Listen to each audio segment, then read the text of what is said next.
Side Hustle Show 198, blogging, branding, book writing, and finding the right side hustle for you. 20 questions with Nick. Welcome to the Side Hustle Show, where aspiring part-time entrepreneurs learn how to turn their side hustle dreams into reality. Because your 9 to 5 may make you a living, but your 5 to 9 makes you alive. And now, your host, Nick Loper. What's up? Nick Loper here. Welcome to the Side Hustle Show. Just got back from 2 weeks of vacation. Jet lag's got me up at 4:15 this morning, ready to rock and roll. This week, we're taking a break from the interview format and diving into the listener mailbag again for another edition of 20 Questions with Nick.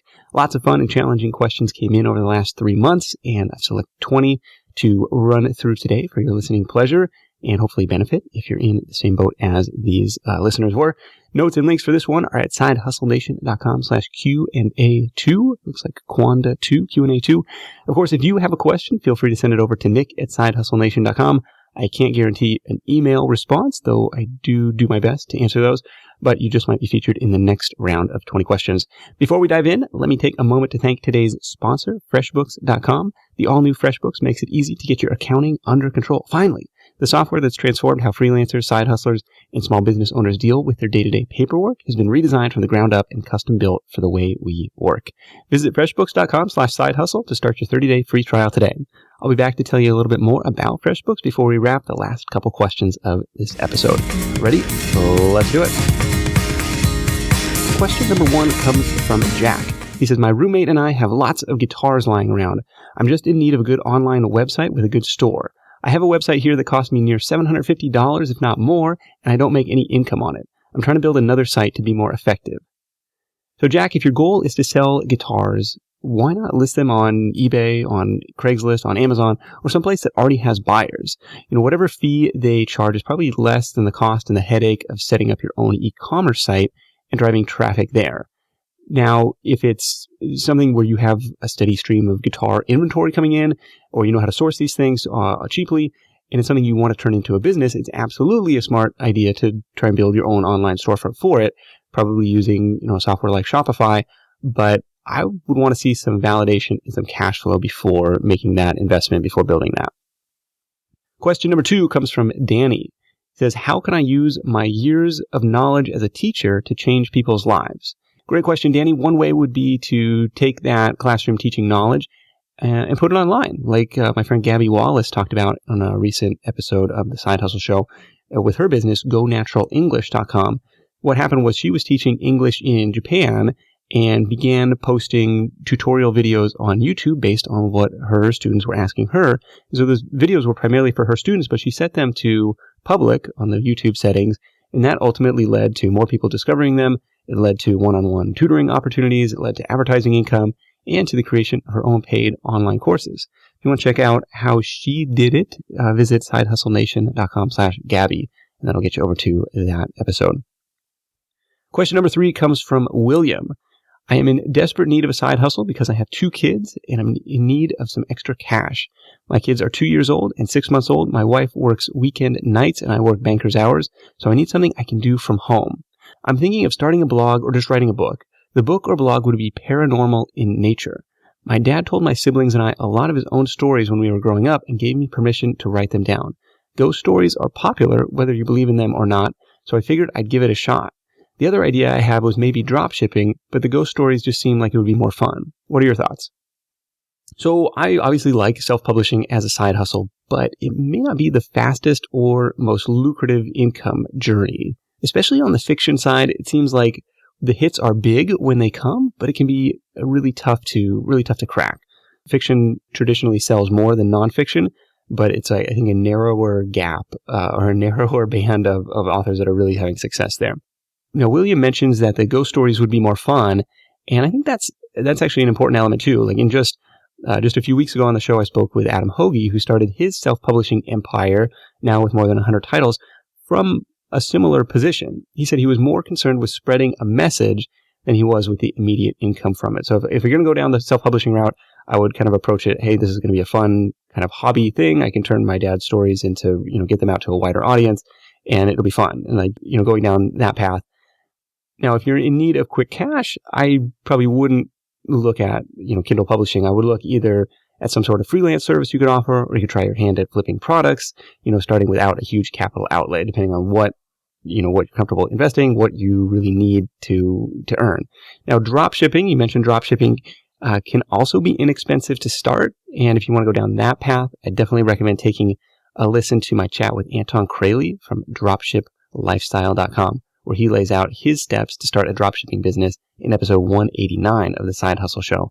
You can find that one at sidehustlenation.com/dropshipping. Question number 4 comes from Greg. He says, what do you make your PDF books with? And I told Greg, hey, man, I just use Microsoft Word or PowerPoint. So when you go to save, you can just select the file type in this little drop-down menu, and I choose PDF. So easy, no fancy software over here. That's what's going on.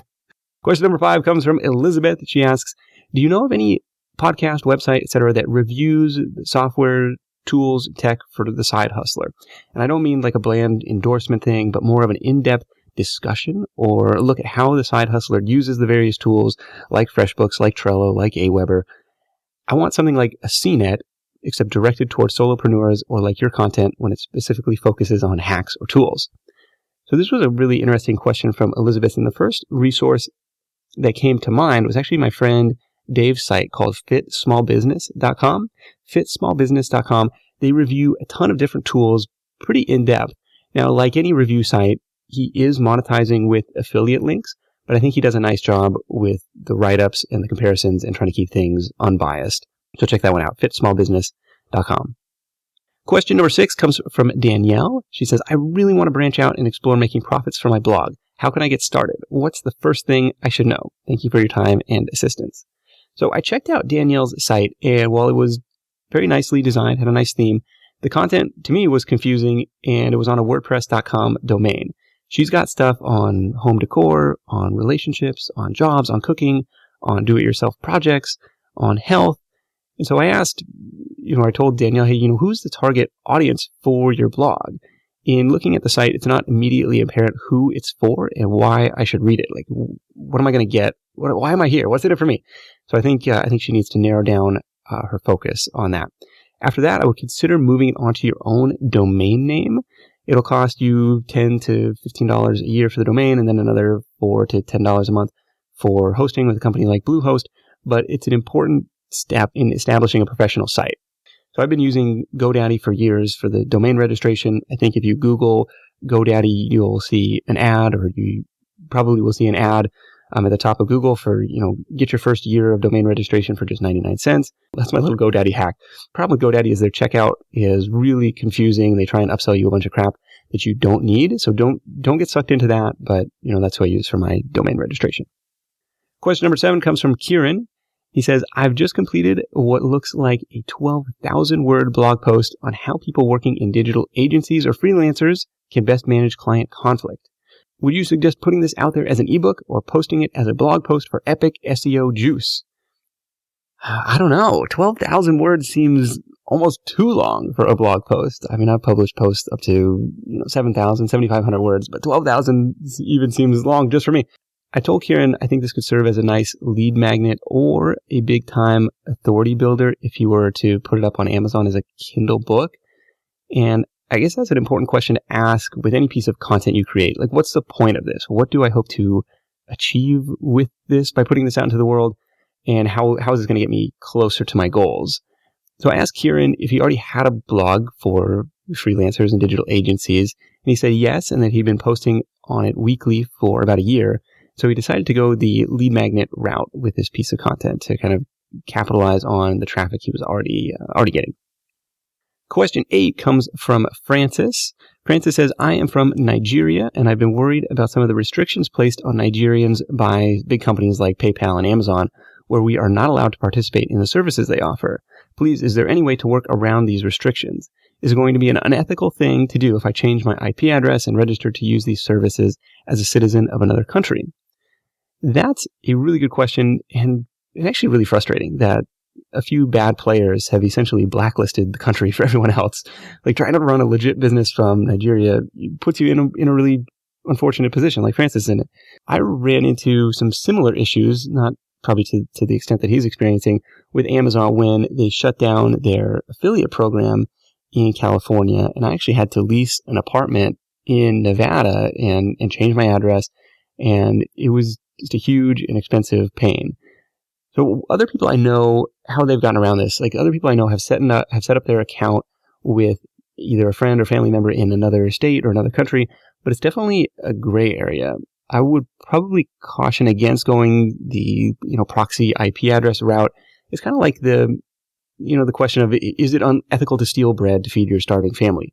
Like, yeah, it's a temporary Band-Aid that doesn't really solve the root of the problem. So what I do is I'd ask around with any peers, if you have any peers who are doing business online, locally or in some Facebook groups. There's, tons of entrepreneurial Facebook groups.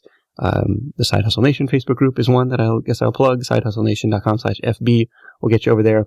If you can ask around, hey, has anybody else dealt with this issue? How they've, figured out their solution. Or, hey, if these doors are closed, there's going to be another window that's open. So look for other opportunities that are open in your country. Question number 9 comes from Mohammed. He says, I follow a lot of Gary Vaynerchuk's work and yours, of course, and the recurring theme out of both of you is that you show people how they can monetize from who they are as individuals. My question to you is, how can I monetize from my character and personality? Is there such a thing? So, Mohammed, I'm all for personal branding and standing behind your work and signing your name to things that you're proud of, but I think monetizing your character or personality is tough to do. Like, we follow Gary because we think he's going to help us in our business. He's a successful entrepreneur, and we can learn a lot from him. I don't think, and I could be wrong on this, Mom, that anyone is listening to me because it's me. People are listening because hopefully the content is helpful and useful. Now, remember the rule of the internet. People are only ever online for 2 reasons. Number 1, to solve a problem, or number 2, to be entertained. And for me, a lot of times Gary checks both of those boxes. So that's really the question for Mohammed, is how can he use his unique character and personality to stand out online, to solve problems, or be entertaining, or both. Question number 10 comes from Sean over at FamilyRocketShip.com. He says, I was looking on your site about what microphone you use, and it looks like it's the Audio-Technica ATR 2100. Is that still what you're using? If you were to start over today and wanted to spend around $200 in total, what would you go with? The Heil seems crazy. That's the Heil PR of 30. And I've heard good things about the Blue Yeti. Yep, I'm still rocking the ATR 2100 over here. From talking with other podcasters, it seems to be the 80-20 mic. Like 80% of the sound quality for 20% of the cost of some of the higher-end studio mics. Plus, in Sean's case, he's traveling around all the time. That's part of his brand. You don't want to mess around with carrying a mixer. And so this one just plugs directly into USB. It's currently $79 on Amazon. It's gone up a little bit since I bought it 3 years ago. Question number 11 comes from Dave from KindlePreneur.com. Last month, Dave took the leap and became a full-time entrepreneur on the back of his self-publishing business, his blog, and his new software tool, KDP Rocket. Congrats, Dave. We were talking about his home office setup, boundaries, and balance. He asked, when you became a full-time onliner, what were some things you did to get your life in order? And Dave, for me, it wasn't as big of a deal for us because my wife was still going to work every day. But years later, like actually just this year, when she was on maternity leave, it was a bit more of a challenge. Like, I would let her know when I had meetings and wouldn't be available to help, but that left pretty much all the other times open. And those were the times that I needed to get my other work done. So it was just like a frustrating and stressful time for both of us, on top of dealing with a newborn that was just a barfing machine. And just, that was like a really tough time, very stressful. We were very much in the, why did we do this again stage? But today, things are kind of back to some semblance of normalcy. The kid is in daycare 4 days a week. We both have Fridays off. And I don't schedule any meetings for those days. I call it No Meetings Fridays. And we communicate to each other, hey, if I need a few extra hours to catch up on email or get something done on those days, that's totally fine. Likewise, if she's, has a photo shoot or she's doing something for her side hustle on those days, or if she needs to go into her office to get some things done, totally fine. We'll work that out. But it's I could work forever and never be done. So it's trying to find that balance. That's still something that we work on. It's an ongoing process for sure. Question number 12 comes from Castro. He says, is this just a young person project? And specifically, he was asking about Elizabeth Colgrove's 7 houses by 27 real estate empire, But I think the question applies to really all flavors of side hustles. And of course, the answer is absolutely not. There are no age restrictions in Side Hustle Nation, and making extra money never goes out of style. Question 13 comes from Subhash in India. He says, I work as a teacher in a private school. My wife is a web developer. To be frank, both of our incomes are pretty meager, and we find it hard to meet our expenses. So I was thinking of doing some online or freelance work. My wife registered in some freelance websites to get some web development work, but it didn't work. How can I get some work in web development? So Subhash, there's really a lot of content in the archives related to getting started as a freelancer. You can find that at sidehustlenation.com/freelancing. And the good news is web development skills are certainly in demand. A couple episodes I recommend starting with would be number 176 with Matt Inglot. That's all about his freelance transformation from kind of being an order taker and building $300 websites all the way up to what he does now, and working on $20,000 projects as kind of position himself more as a consultant, but is about his journey working up the value chain and what he's done to get to that point. The other episode I recommend is Gina Horkey on episode 164. She talks about getting started as a freelancer and proactively pitching clients, and she had some interesting stuff to share on that front as well. So check those out, and best of luck in getting some freelance work. I love it. Question 14 comes from Matt. He asks, what do you know about qualifying a Blogger blog for AdSense? So Matt, I've heard that Blogger.com, WordPress.com, Weebly.com, Wix.com, etc. These sites that, give you a free website, but they're hosted on somebody else's domain. They're hosted on Blogger.com, for example. They're going to sit in AdSense approval limbo forever. That's my understanding of it.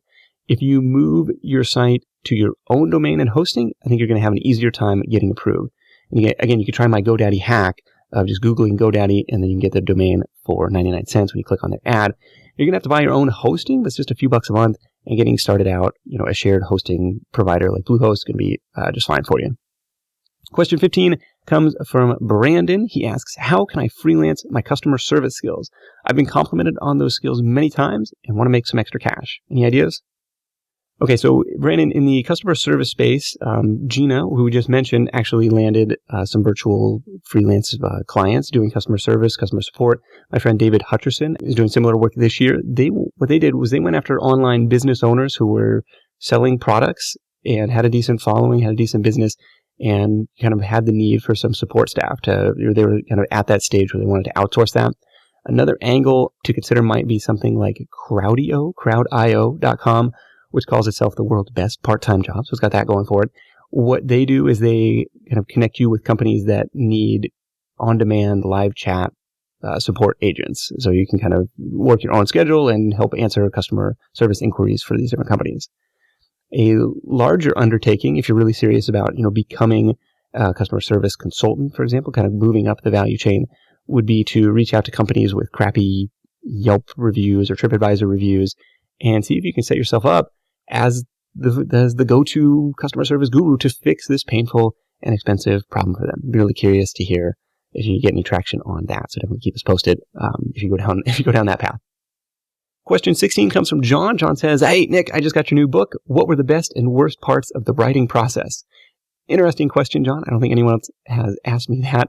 The best part of the writing project is really the best part of any new project, and that's the excitement of, coming up with the idea and the initial stage, like the honeymoon phase of the project, which for me was quickly followed by the overwhelming feeling of how much work it's going to be. So it's like this high and low right at the beginning. This book was actually really fun. This is Buy Buttons.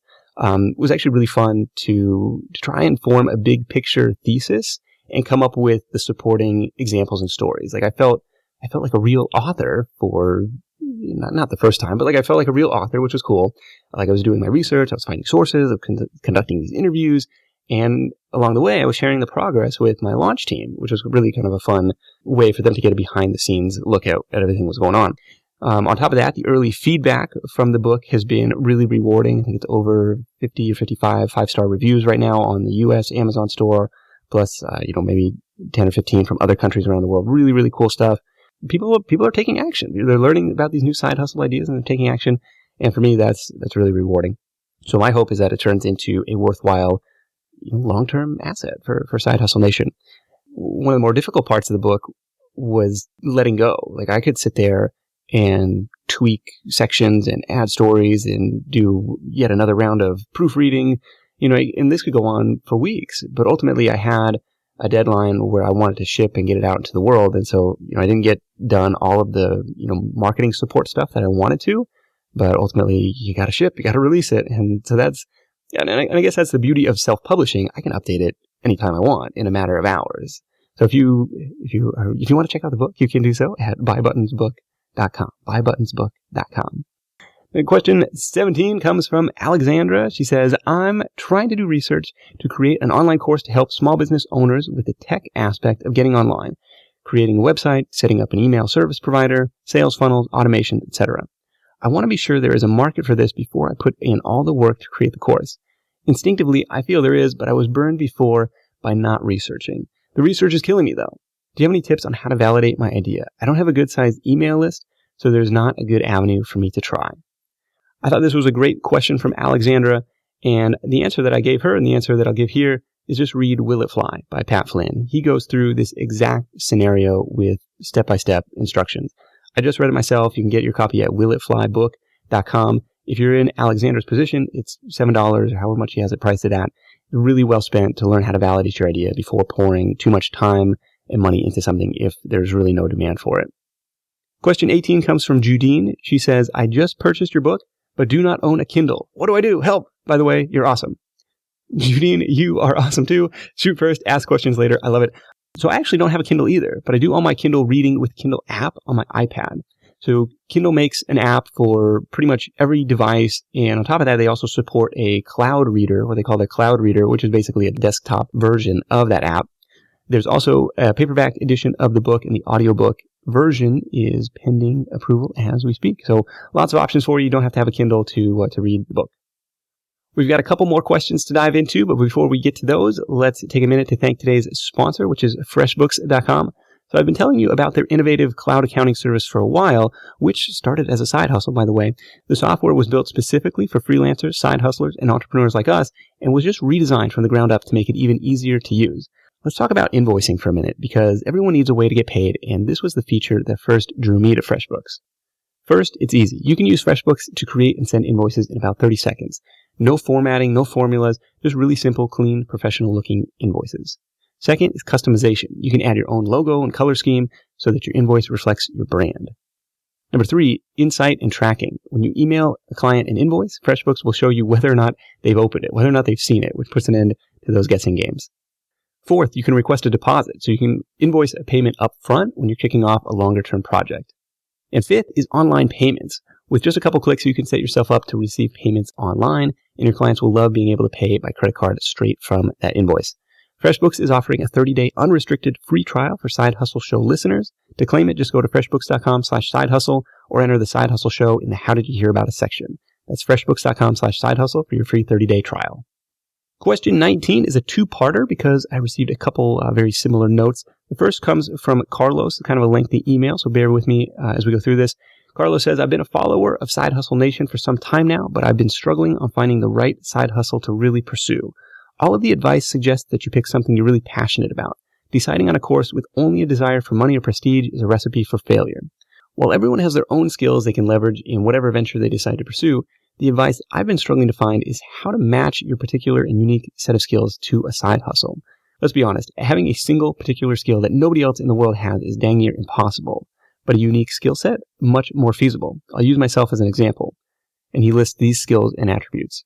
Proficiency in IT-related skills like database management, coding, etc., fairly well-spoken, charismatic, athletic, and fairly physically fit, a passion for personal finance and anything else fitness-related.